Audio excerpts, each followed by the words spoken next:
Jean 10, 10.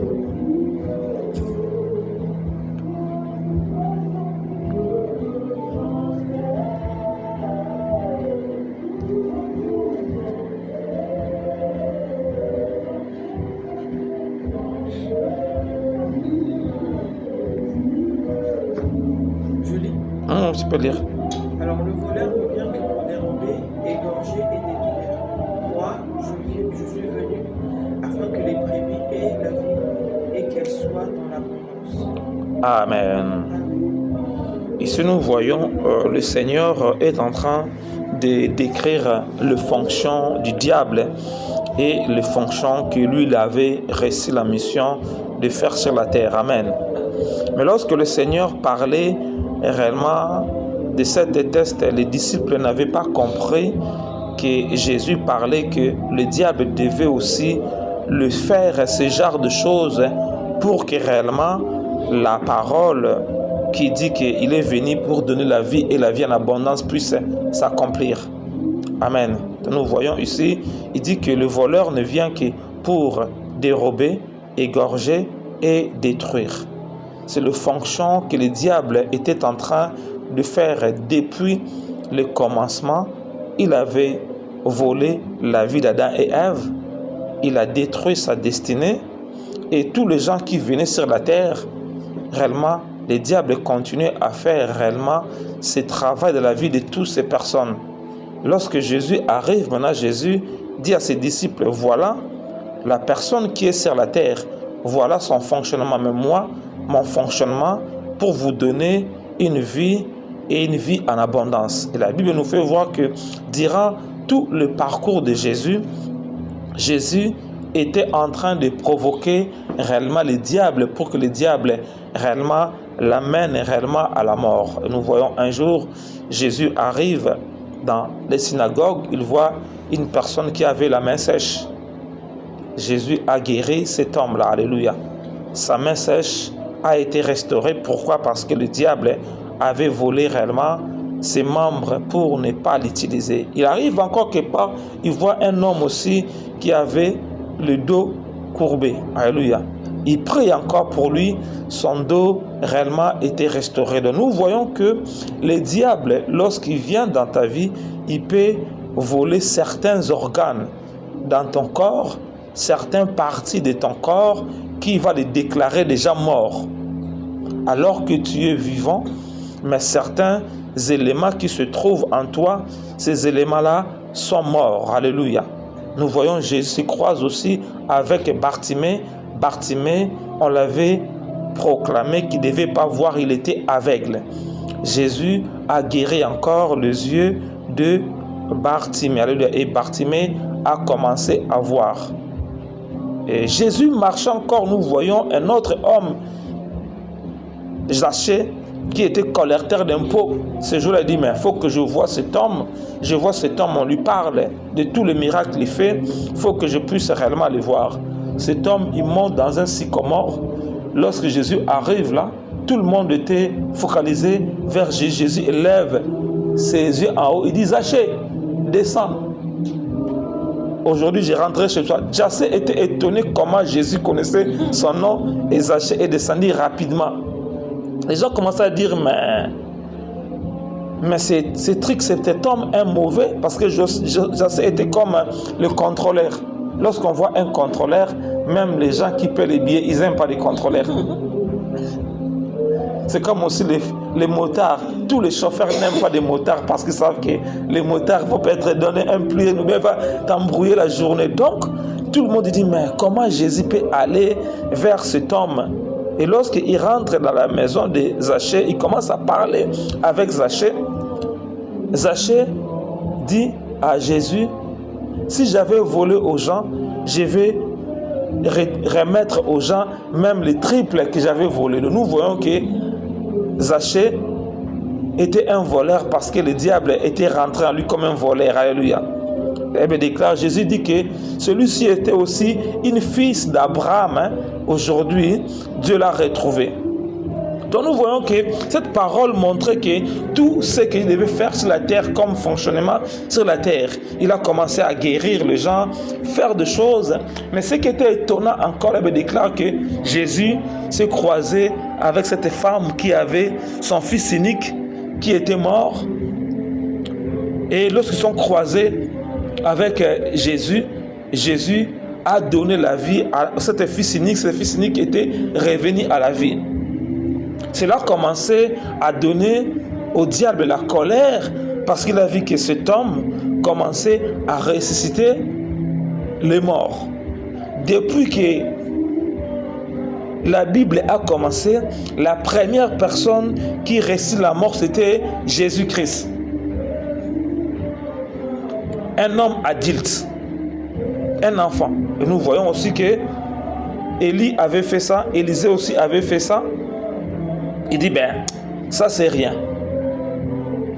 Et bien encore, un jour encore, Jésus marche encore, Jésus se croise avec le problème de son ami Lazare qui était mort. Lorsqu'il avait ressuscité un enfant qui était mort, le diable n'avait pas dit non, c'est rien. Élisée avait fait ça, mais je l'avais tué aussi, donc c'est rien ça. Jésus dit, bon, pour cette cas-ci, je ne dois pas rester quelqu'un avant le temps, il faut que ce soit pas ma mort. Et on dit à Jésus, voilà, Lazare m'a dit non, je vais venir après. Et Lazare était mort. Lorsque Jésus arrive, Lazare était déjà mort pendant 4 jours et Lazare sentait mauvais. Et Jésus leur dit, je suis la résurrection et la vie. Celui qui croit en moi, il vivra quoi qu'il est mort. Marie dit, mais mon frère, Lazare, il sent mauvais. Et Jésus arrive devant Lazare. Il dit, où vous l'avez mis? Ils ont dit aux gens qui étaient là de ôter la pierre. Lorsqu'ils ont ôté la pierre, Jésus a appelé Lazare de sortir. Et Lazare est sorti du tombeau. Chose grave, Lazare était ressuscité. Je ne sais pas si Lazare on l'avait embaumé, je ne pense pas, parce qu'ils entendaient que Jésus puisse les guérir. Dans les cas comme ça, normalement, ils embaumaient les gens. Parce que si on embaume une personne, ça veut dire que la personne va devenir comme un bois. On ne pourra pas les ressusciter. Donc pour Lazare, on ne l'avait pas embaumé. On l'avait laissé comme ça parce qu'ils attendaient Jésus puisse venir prier pour lui pour la ressusciter. Le temps qu'ils ont entendu, de le temps a passé, Lazare commençait à sentir mauvais. Parce que lorsqu'on a dépassé le temps de faire l'embaumement, on ne peut plus le faire. C'est pour ça qu'il a dit que Lazare sentait déjà mauvais. Parce qu'on n'a pas fait l'embaumement. Donc maintenant, cela veut dire que il avait déjà des asticots à l'intérieur de lui qui commençaient à manger le corps de Lazare. Mais lorsque Jésus a déclaré, les asticots sortaient de son corps et Lazare était sorti. Ils ont dit aux gens de délier Lazare. Et ils ont dit que la renommée de Jésus devenait tellement plus puissant parce que c'était quelque chose d'étonnant. Comment quelqu'un peut être ressuscité après 4 jours de mort? Parce que les gens disent que si une personne meurt alors que son corps est encore en bon état, on peut appeler l'esprit de la personne de revenir et rentrer dans le corps. Mais lorsque le corps est déjà détruit, même si on appelle l'esprit de venir, il va trouver son corps est déjà détruit. Comment il va rentrer? Mais Jésus, il appelle l'esprit de Lazare de venir alors que son corps est déjà mauvais. Mais il a déclaré aussi à son corps d'être ressuscité. Et son corps était guéri. Alléluia. Chaque cellule était restaurée. Et le diable maintenant était en colère. Il fallait que Dieu puisse maintenant faire son dernier plan qui doit maintenant amener réellement Jésus à la croix. Parce que Jésus voulait réellement que cette parole de Jean 10 puisse s'accomplir dans sa vie. Il avait déclaré qu'ils ont amené Jésus à la croix par rapport à tous les protocoles qui l'ont amené à la croix. Et Jésus-Christ a été crucifié à la croix. Et le diable était réellement content parce qu'il a mis Jésus réellement à la croix. Et Jésus à la croix, après le 9e heure, Jésus a dit, tout est accompli, Jésus a rendu l'âme. On dit que les ténèbres couvraient réellement toute la terre et Jésus a dit Eli, Eli lama sabachthani, mon Dieu, pourquoi m'as-tu abandonné? En fait, lorsqu'il disait ça, parce que le ténèbre, qui était l'image de l'ennemi, commençait à rentrer dans son corps pour réellement l'achever. Et ça, il dit Eli, pourquoi m'as-tu abandonné? Mais là, il nous fait voir que spirituellement, lorsque le ténèbre rentrait dans son corps, ces ténèbres-là, ils ont commencé à boire le sang de Jésus. Ils ont vu ce sang était comme l'acide. Et ces démons qui se sont amusés pour boire le sang de Jésus étaient morts. Comme le diable attaque en retard, le diable attendait. Et beaucoup de démons étaient morts ce jour-là lorsqu'ils ont bu le sang de Jésus-Christ. Et Jésus a rendu réellement l'âme. La Bible déclare, cet homme-là vient avec la lance selon le protocole de Dieu. Il perce le ventre de Jésus. La Bible déclare, l'eau et le sang a coulé. Lorsque l'eau et le sang a coulé, on dit que l'eau et le sang est rentré dans la terre. Le voile a été déchiré. Les gens qui étaient morts, leur tombeau était brisé. Ces gens commençaient à sortir. Alléluia. Et Jésus rentrait maintenant dans le séjour des morts, là où l'ennemi emprisonnait tous les gens qui étaient morts avant Jésus. Et Jésus, lorsqu'il est parlé de séjour des morts, il a commencé à prêcher à tous ceux qui étaient morts à l'époque même de Noé pour leur parler de Dieu. Et il s'est croisé avec le diable. Il a récupéré la clé de la mort et des séjours de mort. Lorsqu'il a récupéré cela, et il vient maintenant pour donner la vie en abondance à son peuple. Amen. Il fallait que Jésus puisse mourir pour donner cette vie en abondance. Et lorsqu'il sort il donne la vie en abondance à son peuple. Et aujourd'hui, nous pouvons dire que Jésus est ressuscité et vivant parce que lui-même, il a subi les 3 protocoles de l'ennemi dans sa vie. Et ces 3 protocoles dans sa vie, il les a vaincus. Et Jésus est victorieux. Et nous pouvons célébrer que Jésus a vaincu la mort. Et Jésus nous donne la vie en abondance. Parce que celui qui a vaincu la mort, il peut te donner la vie. Si tu as la vie, tu as aussi la capacité aussi de vaincre aussi la mort. Et tu dois mourir seulement le temps à laquelle où Dieu a arrêté que tu dois mourir parce que réellement Jésus a vaincu la mort. Cela veut dire que si Lazare, réellement, son corps était déjà pourri, mais Jésus a pu réellement lui donner la vie. Nous, dont nos corps sont fatigués, Dieu peut le faire à un clin de ses doigts. Parce qu'au moins pour nous, nous voyons que ce n'est pas difficile, mais pour ça, c'est difficile. Donc Dieu, lorsque nous voyons nos problèmes, on peut le mettre, on le voit que nos problèmes est tellement légers devant Jésus, parce que Jésus a vaincu les voleurs, a vaincu les égorgeurs, a vaincu celui qui détruit.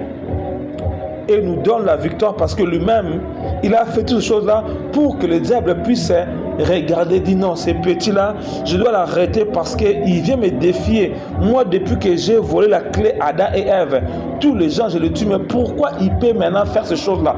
Il faut que je l'arrête. Parce que s'il commence à faire ça, les gens ne vont plus venir vers moi.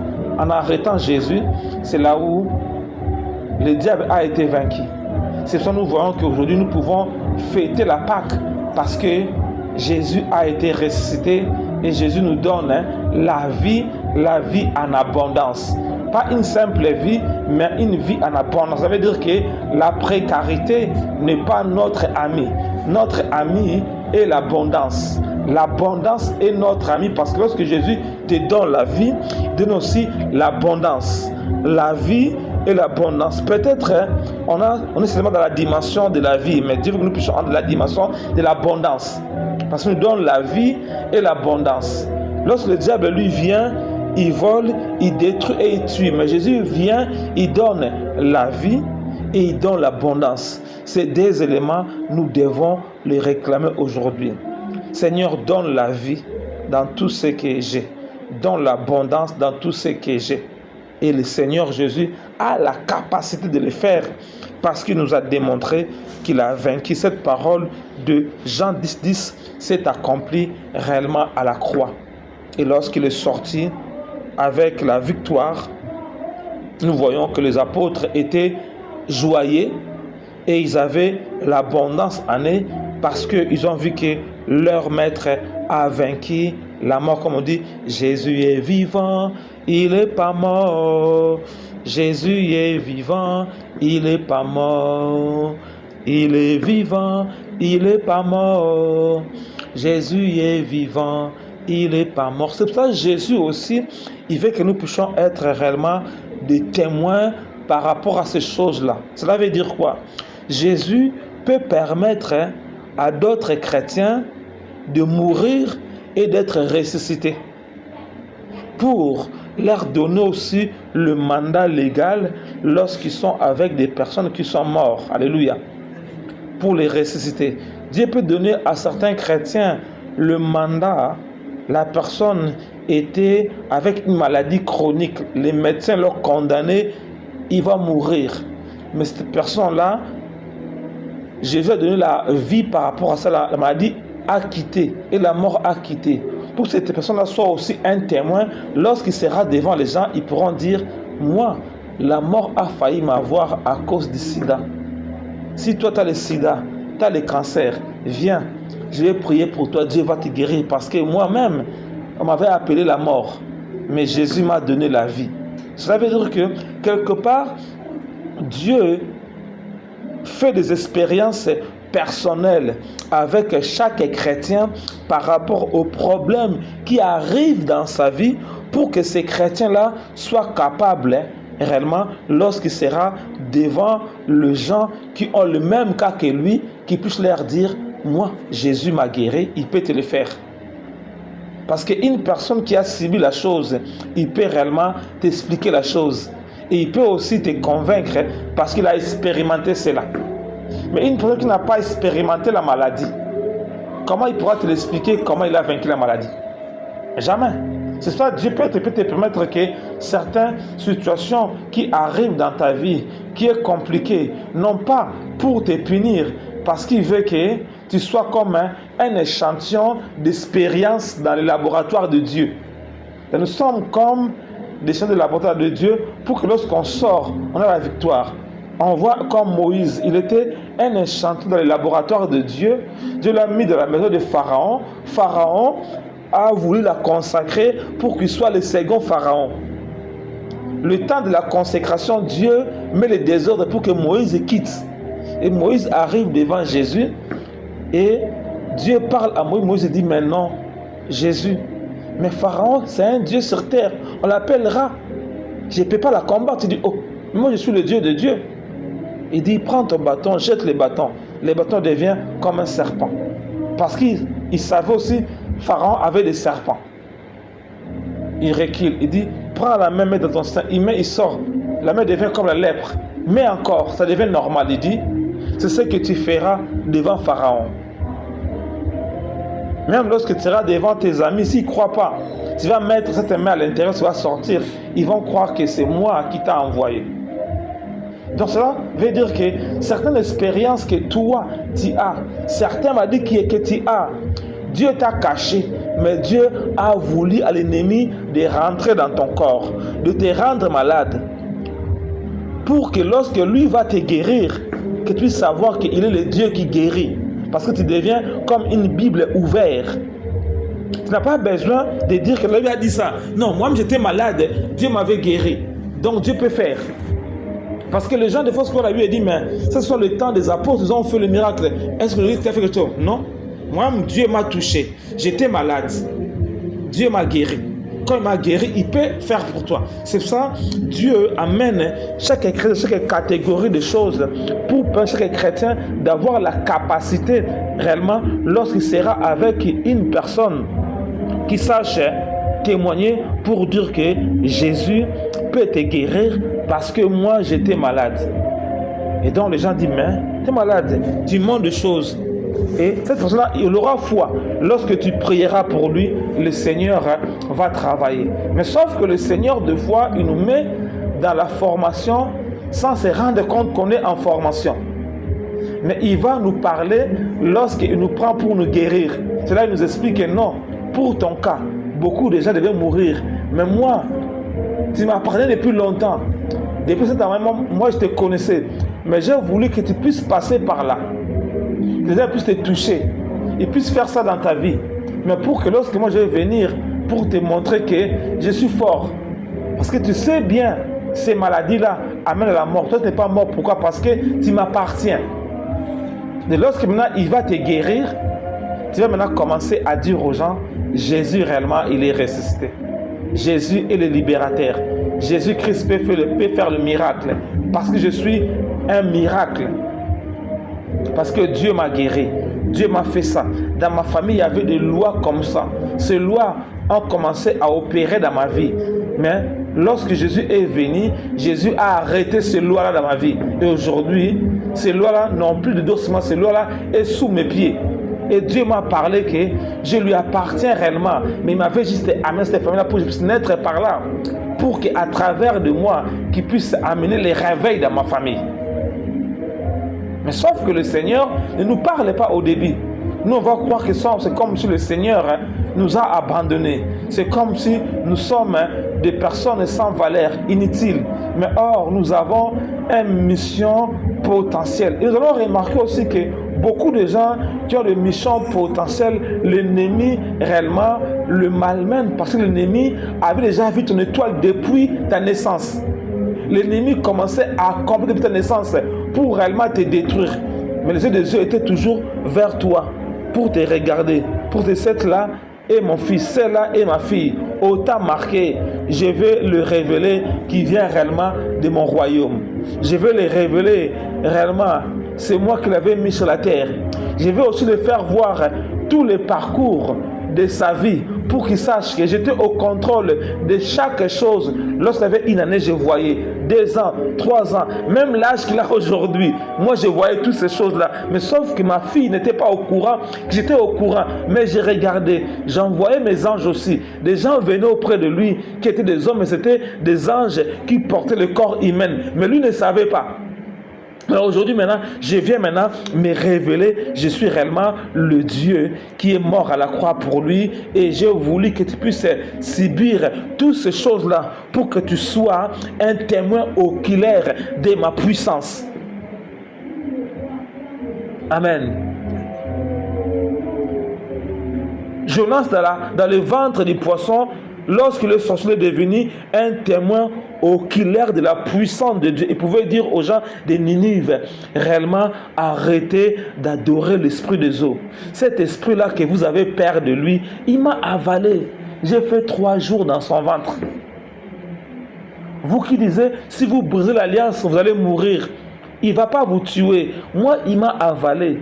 Mais après, il m'a vomi. Il était comme un transport qui m'a amené ici. Il dit, ah, mais cet homme est devenu un démon. Comment un poisson devient un transport pour t'amener ici à Ninive? Est-ce que le poisson coopère avec un homme? Non.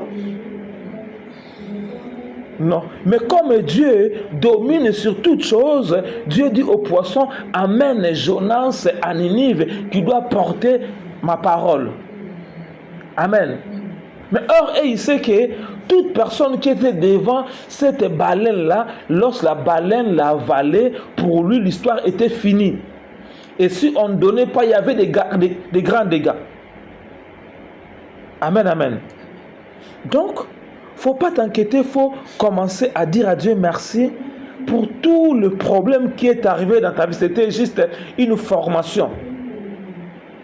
Pour que tu puisses dire aux gens, je connais un Dieu qui est puissant. Alléluia.